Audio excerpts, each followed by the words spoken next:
Friday Night Funkin. I don't think I need to introduce this game to you, but if you need a quick refresher, it's a surprise indie hit launched by these four guys in late 2020 that took over the world, raised $2 gazillion, and changed the internet forever. Story-wise, the basic premise of the game is very simple. You fill the shoes of this little blue-haired guy called Boyfriend, who's seeking the chance to finally hook up with the love of his life, Girlfriend. Her happiness, however, is cut short, as Girlfriend's eccentric and musically accomplished parents step into the mix. The only way for a player character to win is through sheer power of music. And guns. Sometimes guns. And that's basically it. It was a really fun rhythm game that paid homage to the classics of its genre, as well as the nowadays somewhat lost culture of the 2000s. It also gave us some serious bangers, and dropped at a perfect time when most of the population was, still ordered to stay at home. As the YouTuber Tech Rules said, the game is charming, it's funny, there's tons of familiar faces, and the music slaps. And I think that encapsulates the idea of FNF pretty well. Which of course doesn't include everything. The incredible modding scene for one, or the fact that Friday Night Funkin', at the height of its popularity, straight up disappeared. After April 2021 and the insanely hyped rollout of Week 7, there were no more new levels, no more new characters. The launch of the Kickstarter campaign seemingly marked the end of future updates.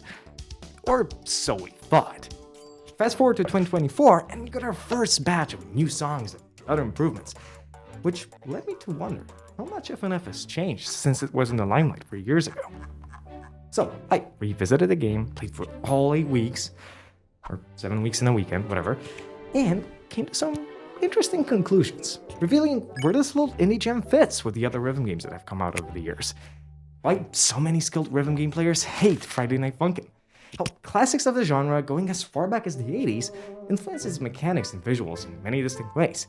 And how despite that, the Funkin Team still managed to put their signature homebrew spin on it.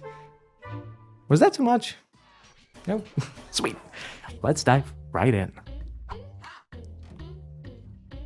Okay, I'll have to come clean. Before ever making this video, and the last time I genuinely looked up anything Funkin related was all the way back when Week 7 was coming out. Back then, when people were trying to one-up the devs by making mods based on song and texture leaks, I was a certified FNF fanatic. If you asked me in the street if I'd marry Tank Man, I'd say, boy. I'd say, oh! But yeah, that's off topic. A lot has undoubtedly stayed the same. I still suck at the same part of the tutorial. Doing pretty well. Oh my god! Oh Jesus! Alright, there we go. Boyfriend's hair is as light blue as always, and Monster's songs are as eerily accurate to Lemon Demon's discography as ever. What is brand new though, is how every single level got some minor but very welcome quality of life improvements. There's more unique animations, characters fit in better with their surroundings. We also have a whole results screen now, which is kinda crazy to think about. Rhythm game without one and for so long? It's like, I don't know, talking about fonts and never mentioning Comic Sans. Subtle plug. But yeah, it's finally here. That's also without mentioning our first glimpse at other playable characters, song remixes, and completely rebuilt modding tools. Really cool stuff we're given a taste of now that won't be expanded upon the full release of the game. Major thumbs up. Some might be disappointed there were no new mechanics added, and the depth of the game is still pretty much the same. And to that, I say, I don't think the core aspects of FNF needed changing, not yet at least. But their underlying systems, that is a much different story. See, in the first versions of the game, the input system, responsible for the way the game registered and processed players pressing keys, was kind of flawed. By checking the button presses one key at a time, oftentimes it didn't register hitting arrows properly, which proved extra troubling when double notes and, in general, multiple inputs in a short time frame were slowly added in charts for later songs. Even for regular players that have never touched Osu, and the only other rhythm game they can recall playing was, I don't know, Patapon? Even for them, it felt like you could hit every note correct, and the game would still find a way to get you punished. Which undoubtedly sucked, but wasn't a massive deal breaker that hindered any possible enjoyment FNF had to offer. Unless you ask the bona fide rhythm game fanatics. The inescapable delay proved a giant obstacle for those experienced in the rhythm game genre, who quite fairly hated it. When years of honing mechanical skill suddenly feel pointless because the engine in the game based on skill cannot keep up with high-level precision, yeah, it's no wonder so many people bounced off Friday Night Funkin' in its early days. Flawless timing and other titles be damned, as playing FNF for rhythm game veterans was like hitting a brick wall. Their skill was right there, but Boyfriend and his vocal cords weren't always ready to handle it. So, that's one of the main reasons why FNF got a bad rap in some places. I'm happy to say it's actually been fully fixed as of now. But detractors and haters point out other bad things persisted. Painfully basic mechanics. Fair, but that's part of the charm. And there are also tons of great mods that fix that. A childish and toxic fandom. There's just any big fandom on the internet. It's too casual of a game. It needs leaderboards. Well, as much as I disagree, Shadow, they are gonna be there in the full release. So, now that we've talked about FNF's updates and zeroed in a bit on its flaws, I think it's time to step beyond the patch notes and ask a bigger question. How does it hold up as a modern rhythm game? A member of a genre that has its own history, list of classics and defining elements. How some of its unexpected influences secretly shaped Friday Night Funkin'. And finally, what makes a rhythm game tick. But for that, I'll need a chair.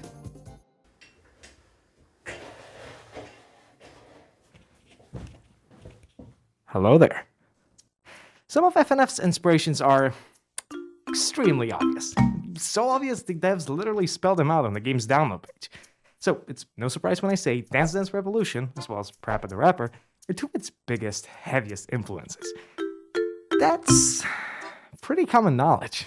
How these titles inspired the creation of Boyfriend and the Crew, and ways in which other, more obscure rhythm games lent their mechanics and ideas to Friday Night Funkin' is, in my opinion, way more fascinating. To start, the roots of the genre lie a bit deeper than what skimming its Wikipedia page might suggest. While Parappa the Rapper was the first mainstream rhythm game, it isn't even close to being one of the first music games. This somewhat enigmatic term basically encompasses any game where music is a core component of the gameplay. That can include a variety of formats, such as music creation tools or karaoke games. According to Steam, even titles that simply rely on music to build its atmosphere can fit into this category. Rhythm games, on the other hand, serve more as a subgenre of music games.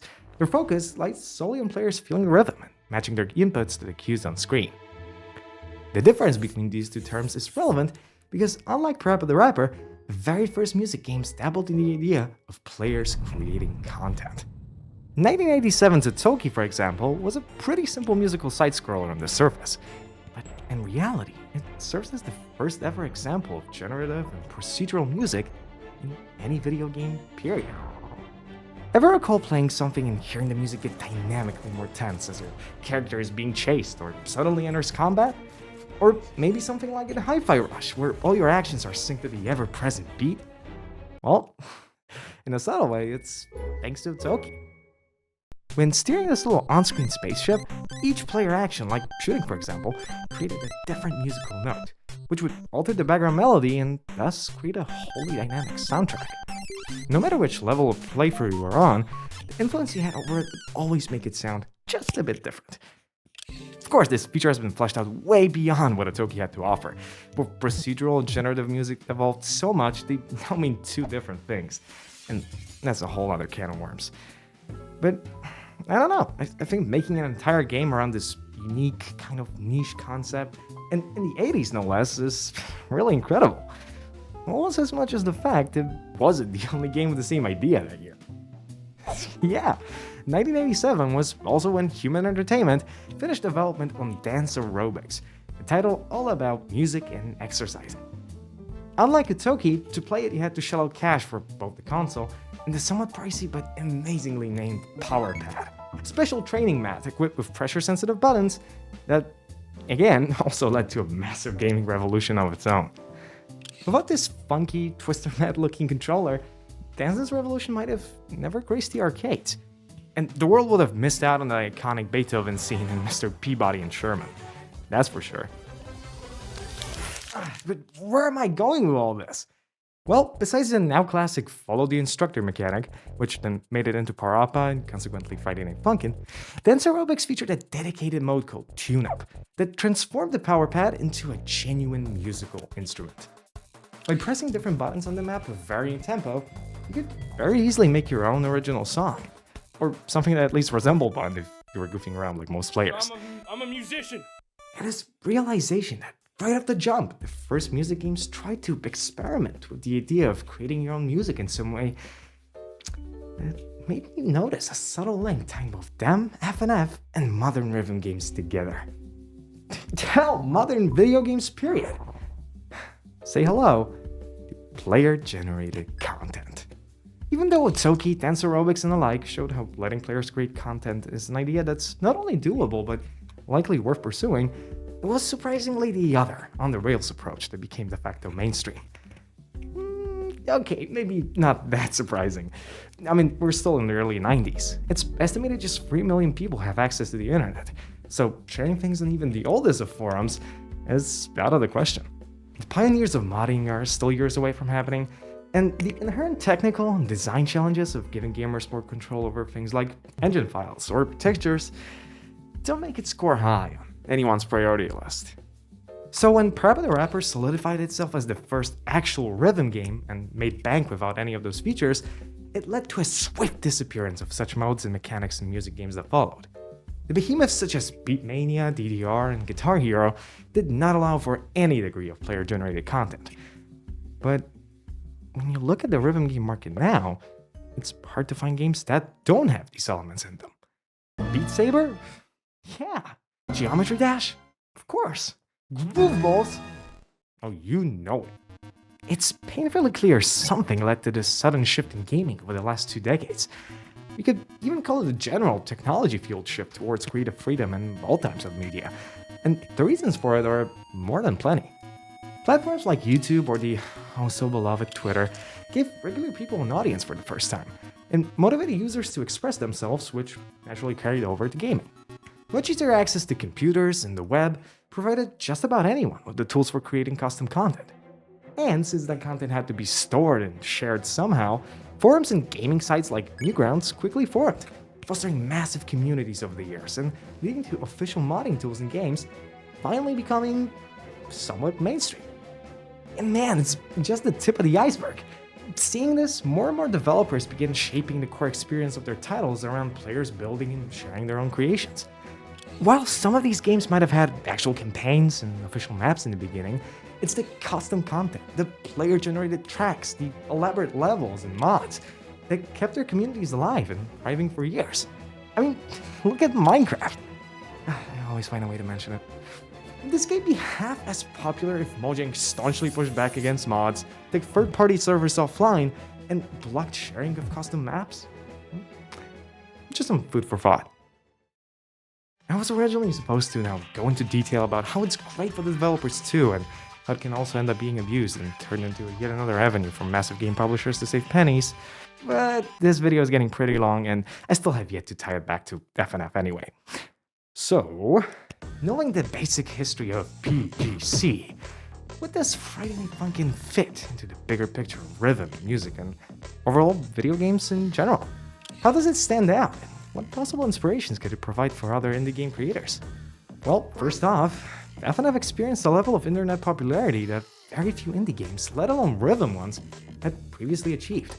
The only other comparable titles that come to mind are Geometry Dash, Minecraft, Among Us, and I guess Undertale, though obviously these last ones got popular for very different reasons.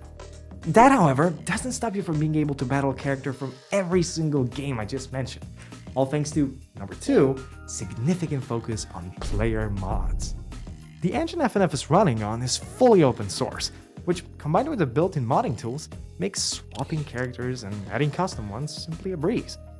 Some of those additions might be of questionable quality, but others surpass even the official leaks in terms of music, design, and what's especially important, song difficulty. As I mentioned earlier, Friday Night Funkin' isn't really seen as the Dark Souls of rhythm games, but take on something like Versus Shaggy and suddenly start to wonder if human fingers were ever meant to move that fast. Almost like me moving over to my last point, the charm.